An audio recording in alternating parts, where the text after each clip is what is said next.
দুই খুতবার মাঝে কেন বসা হয়? এই যে আমি বসে আছি, আমি তার উঠা বসা করছি না, বসেই আছি এখানে না। আবার দাঁড়িয়েও যদি ওয়াজ করি, জুম্মা মসজিদে অনেকে ওয়াজ করে না, তো ওয়াজ করতে করতে কি বসে যান নাকি? তা তো বসে না। খুতবা দিতে দিতে আমরা বাংলায় যখন বক্তৃতা বসি না, কিন্তু জুমার যে খুতবা দিই মেম্বারে, ওটাতে একবার বসতে হয়। এর ব্যাকগ্রাউন্ড হলো যে নবীজি সাল্লাল্লাহু আলাইহি ওয়াসাল্লাম তিরমিজি শরীফের দ্বিতীয় খণ্ড 218 পৃষ্ঠা, কত পৃষ্ঠা? 218 পৃষ্ঠার হাদিসে পাক। এই হাদিসের রাবি হযরতে বুরাইদা রাদিয়াল্লাহু আনহু কে? হযরতে বুরাইদা। এবং হাদিসের সনদ সহিহ।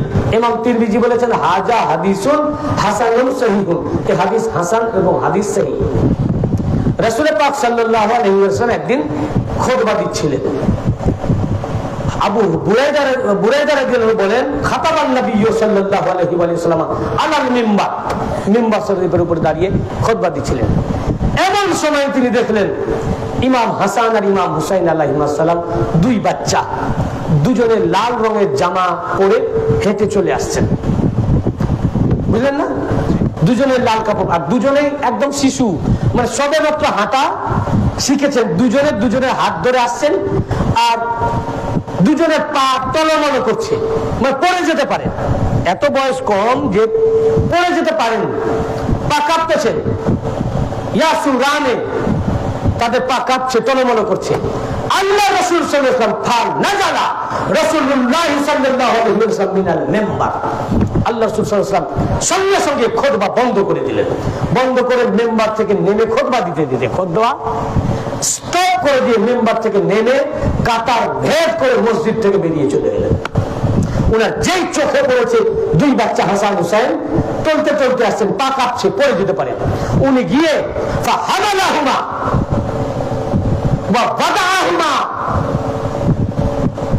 বাইনা ইয়াদাইহি, রাসূল পাক সাল্লাল্লাহু আলাইহি ওয়াসাল্লাম সঙ্গে সঙ্গে কোলে তুলে নিলেন। কোলে তুলে নিয়ে রাসূল পাক মেম্বারের সামনে ওনাদের দুজনকে বসালেন। অতঃপর আল্লাহ রাসূল দুজনকে বসালেন এবং নিজেও বসলেন, নিজে বসলেন এবং দুজনাকে বসালেন। ওয়াদাআহুমা বাইনা ইয়াদাইহি, ওনাদের সামনে বসালেন।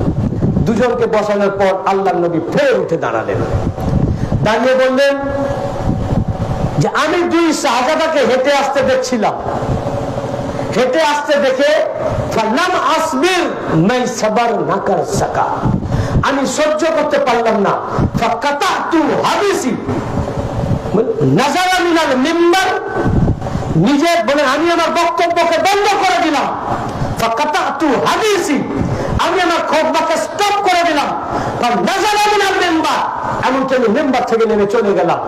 অতঃপর রাফাতুহুমা, আমি খুতবাকে ছেড়ে দিয়ে হাসান হুসাইনকে তুলে নিলাম, ওয়া ওয়াদাআহুমা আর বাইনা ইয়াদাই, অতঃপর আমি এদের দুজনকে আমার সামনে বসালাম। তারপর আমি আবার খুতবা দিতে শুরু করলাম। এই যে নবীজি ইমাম পাকের খাতির খুতবা থেকে নেমে গিয়ে ইমাম পাককে তুলে নিয়ে সামনে বসালেন, নবী পাক বসলেন, ফের আবার নতুন করে দ্বিতীয় খুতবা শুরু করলেন। নতুন করে এইটা সমস্ত উম্মতে মুহাম্মাদীর জন্য সুন্নাত হয়ে গেল। এখন ইমাম হুসাইন আলাইহিস সালাম আসেননি মসজিদে, আর ইমাম পাকের জন্য আমাদেরকে নামতেও হবে না, যেহেতু নবী পাক ইমাম পাকের খাতির বসেছেন, আবার দ্বিতীয়বার উঠে দাঁড়িয়ে দ্বিতীয়বার নতুন করে খুতবা শুরু করেছেন। এই জন্য দ্বিতীয়বার আবার আমাদেরকে আলহামদুলিল্লাহ বলে খুতবা শুরু করতে হয়, কিংবা নাহমাদুহু ওয়া নাস্তাইনুহু বলে খুতবা স্টার্ট করতে হয়। দ্বিতীয় খুতবাতে আবার আলহামদু পড়তে হবে, কিংবা নাহমাদুহু পড়তে হবে। সব খুতবায় আছে যে আবার নবীজি নতুন করে খুতবা শুরু করেছিলেন।